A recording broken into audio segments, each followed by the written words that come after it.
The auditorium was packed. Hundreds of families standing, cheering, camera phones raised, banners waving. And in the middle of it all, a man stood silently at the back. Tall, stiff posture, wearing an old Marine dress jacket over faded jeans. When he stepped forward to take a seat near the front, a woman in a headset blocked him. "Sir, this section is for guests of honor only." He tried to explain. "My son's graduating. I'm on his list." She shook her head. "I don't care who you are. Step back now, or security will remove you." 2 guards approached. The crowd barely noticed, but 1 row, 5th from the front, watched everything. They didn't say a word. Not yet. Welcome to Veterans Voice. Before we continue, tell me in the comments from which city in the world are you watching this video today? And if stories like this deserve to be heard, hit the subscribe button and help us bring forgotten voices back into the light. His name was Daniel R. Beck, retired Master Sergeant, U.S. Marine Corps, 22 years of service, 2 tours in Iraq, 1 in Afghanistan. He'd lost 1/3 of his hearing from an IED blast, picked shrapnel out of his side for 6 months, and buried more brothers than he cared to count. But nothing had prepared him for this day. Not war, not combat, not even retirement. Because today, his only son, Tyler Beck, was graduating. Not from basic, not from boot camp, from college, the first in their family to do so. Daniel hadn't cried in decades, but when the invitation came in the mail, handwritten by Tyler with the words, "Dad, I want you in the front row," his throat locked up. He kept the card folded in his jacket pocket ever since. Tyler had worked 2 jobs through school. He never asked for help, but he called every Sunday. And every Sunday, Daniel answered with the same steady voice, "Proud of you, son." Daniel had made the trip from 3 states away, slept in his truck the night before in the college parking lot. He didn't ask for a hotel. He didn't want to make a scene. He wore his old uniform jacket, not to show off, but because it was the nicest thing he owned. He brought nothing but his truck, the invitation, and the hope that he'd see his son cross the stage. The auditorium was larger than he'd expected. Hundreds of guests, parents in suits and ties, mothers in dresses, rows of neatly labeled chairs and red ropes separating reserved seating from the rest. Daniel stood near the sidewall, scanning the crowd. His name was supposed to be on the list. Tyler had told him, "You'll be up front, right next to my name." But when he approached the entrance to the reserve section, the usher barely looked at him. 1 glance at his clothes, 1 at the creases in his face. That was enough. She waved him off with a rehearsed tone. "Sorry, sir. This area is for family." "I am family," he replied calmly. "I'm his father. No ID, no pass. Step aside." Daniel didn't argue. He'd spent his life following orders. There was something in the air, something that made the hair rise on the back of his neck. Not fear, not shame, something else, something colder. He stepped back as asked, but as he did, he felt every eye in the first rows avoid his. Every parent in the front dressed in perfect formality, not one willing to move or question. To them, he was just some old man in the wrong place, some relic who didn't belong among polished shoes and program pamphlets. He found a corner near the side door, stood silently, hands behind his back. Eyes on the stage, still proud, still waiting. He didn't notice the men in row 5 watching him, but they noticed everything. The ceremony began with a polished voice over the sound system, welcoming distinguished guests, faculty, and parents. Rows of polished chairs shifted as people sat in unison, hundreds of eyes focused on the stage. But 1 man remained standing off to the side near the fire exit, unmoving, hands folded, chin slightly raised. Daniel didn't need a seat. He'd spent 20 years on his feet. He didn't need a program. He knew why he was here. The usher passed by again, this time with another staff member. She whispered, thinking he couldn't hear. Still standing there. "I don't think he's even invited." The other replied, "Just have security. Keep an eye on him." A few heads in the nearby rows turned, eyebrows raised. The man in the faded Marine jacket didn't flinch. He'd stood like this at funerals and sandstorms under artillery. A few sideways glances couldn't shake him. Then, one of the students, a young man in cap and gown, walked out from behind the curtain to make a speech. It was the dean's son, polished, practiced, perfect diction. He started thanking the families who made this possible. Then he added with a performative pause, "Especially the presentable ones, who represent the values we teach. Laughter followed. Light, polite, but not from everyone. Daniel didn't blink, but in the fifth row, 3 men in dark suits, buzzkits barely visible beneath civilian caps, exchanged a glance. One of them, taller than the others, leaned slightly forward and muttered, "That was aimed at him." The others nodded once, silent. Back near the wall, a security guard approached Daniel with a clipboard. "Sir, we've had some concerns. Would you mind stepping outside until we verify your name on the list?" "I'm not causing trouble," Daniel said calmly. "My son asked me to be here. I'm not moving until I see him cross that stage." The guard was polite but firm. "Sir, I need you to come with me." A few audience members began whispering. A woman near the aisle whispered, "They're removing that man." Another one muttered, "Honestly, he's making people uncomfortable." Daniel looked at the guard and exhaled slowly. "All right." He followed. No protest, no scene, just quiet compliance. But as he reached the edge of the aisle, a single, sharp noise interrupted the silence. A chair scraped against the floor, and another, then another. In the fifth row, 6 men stood at once. No uniforms, no words, just presence.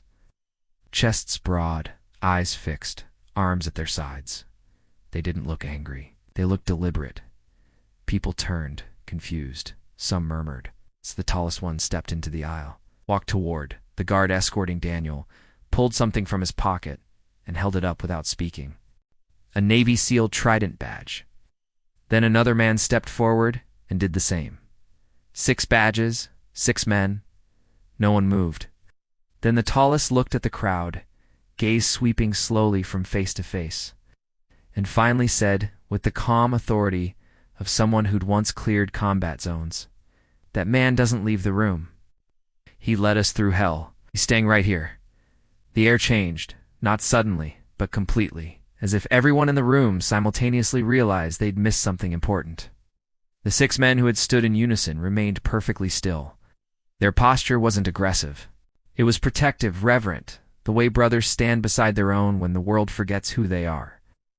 The security guard looked from one face to another, then down at the trident pin in his hand. He took half a step back. I didn't know." The tallest SEAL didn't reply. He didn't need to. His presence answered everything. Someone in the crowd whispered, "Who is he?" And then quietly, another man in uniform. This one seated near the stage, older medals across his chest, stood up. His voice wasn't loud, but it carried. "That man is Master Sergeant Daniel Beck, 3rd Recon. Operation Phantom Sun, Fallujah. The only man who walked back out of that street after pulling 5 of us out under fire." Gasps audible now. Real. Someone in the back dropped their phone. Daniel didn't look at the crowd.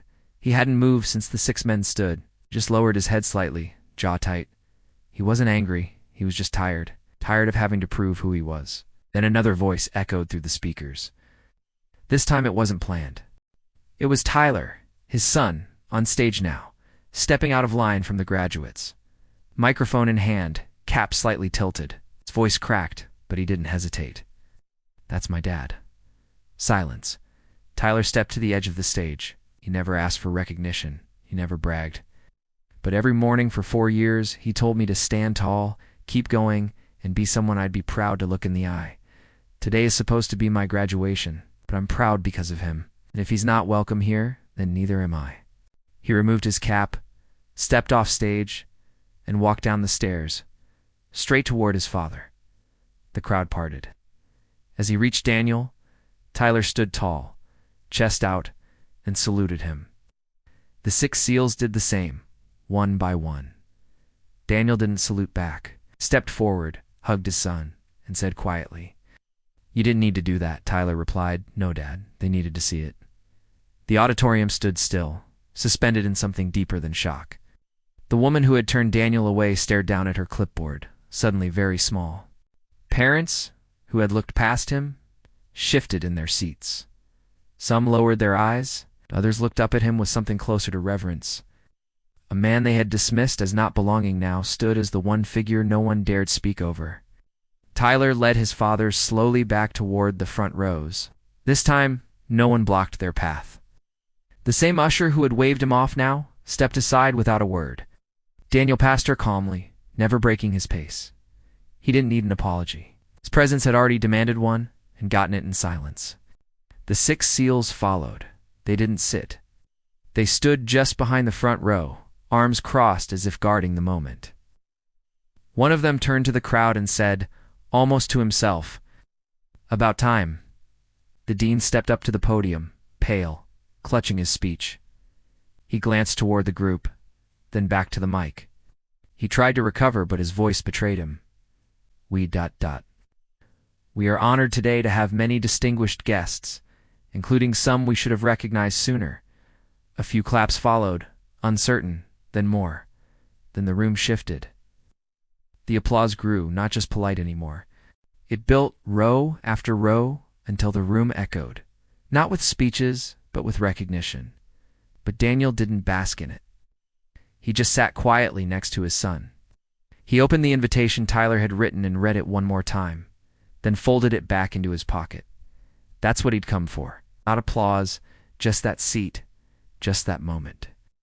After the ceremony, no one rushed out. Students passed by Daniel slowly, some shaking his hand, some just nodding with quiet respect. A mother placed her hand on his shoulder and whispered, "Thank you for raising him right." Later, as the crowd dispersed, the 6 seals approached him once more. One of them handed him something small, a coin. Daniel turned it over, a unit challenge coin. The man said, "You were always the standard. We never forgot." Daniel didn't speak. He just gripped the coin, nodded once, and looked at his son. And for the first time that day, he smiled. He never asked for a spotlight, never raised his voice. He just showed up on time, with honor and a quiet pride no uniform could capture. And when they tried to push him aside, the men who remembered stood up. Not because he demanded it, but because they owed it. Some heroes don't need a microphone, they just need to be seen. So now I ask you, have you ever known someone like Daniel Beck? Someone the world overlooked until the silence around them became impossible to ignore. Tell us in the comments. Share their name. Say what they meant to you. Because here on Veterans Voice, we believe the loudest respect is the kind you don't have to ask for. Thank you for watching. If this story moved you, share it. Subscribe. Help us keep telling the stories of those who served, stood tall, and never stopped being an example, no matter who was watching. And next time you see someone standing alone at the back of the room, look again. He might be the reason the flag is St.